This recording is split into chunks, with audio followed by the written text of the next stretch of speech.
નમસ્કાર દર્શક મિત્રો, સૌ પ્રથમ તો અમારા મુસ્લિમ દર્શકોને, મુસ્લિમ બિરાદરો ભાઈઓને રમજાન ઈદની ખૂબ ખૂબ શુભકામના. આપ સર્વને, આપના પરિવારને ઈદ મુબારક.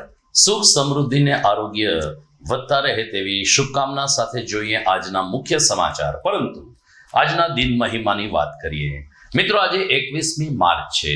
1999માં 21મી માર્ચને વિશ્વ કવિતા દિવસ તરીકે ઉજવવાનો એક ઠરાવ કરવામાં આવ્યો અને એના મૂળમાં કારણ એવું હતું કે વિવિધ ભાષાઓ ધીરે ધીરે લુપ્ત થઈ રહી છે, ત્યારે આ ભાષાઓને બચાવવા માટે એમની કાવ્યાત્મક અભિવ્યક્તિ કરી શકાય તે માટે વિશ્વ કવિતા દિવસ 21મી માર્ચે મનાવો આવો ઠરાવ કરવામાં આવ્યો.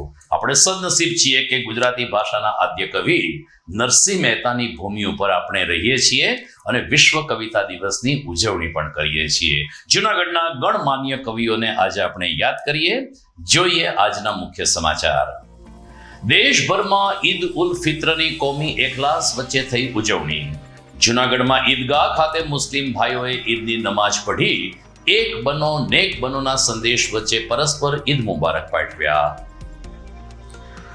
રાજ્યના 16 મહાનગરોમાં આજથી મિલેટ મહોત્સવ શરૂ. શ્રી અન્ન એ લોકોની તંદુરસ્તી અને ખેડૂતોની સમૃદ્ધિ માટે આવશ્યક હોવાનું જણાવતા સામાજિક અને ન્યાય અધિકારીતા મંત્રી ડોક્ટર વાજા. કમોસમી વરસાદ અને વાવાઝોડા જેવા તીવ્ર પવનને કારણે તાલાળા અને ગીર પંથક સહિતના આંબાવાડિયાઓમાં કેસર કેરીને વ્યાપક નુકસાન. આંબા ઉપરથી ખરી પડેલી કેસર કેરી વીણીને નુકસાન ભરપાઈ કરવાની કોશિશ કરતા ખેડૂતો. અને જિલ્લાભરમાંથી આવેલ બહિરાણી મંડળીઓની સાથે જૂનાગઢમાં સિંધી સમાજની નીકળી વિશાળ શોભાયાત્રા. શહેરના માર્ગો ઉપર સરબત અને ઠંડા પીણાના સ્ટોલ ઊભા કરીને યાત્રિકોનું કરવામાં આવ્યું સ્વાગત. આ તમામ સમાચાર આપણે વિગતવાર જોઈએ તે પહેલા લઈએ એક બ્રેક.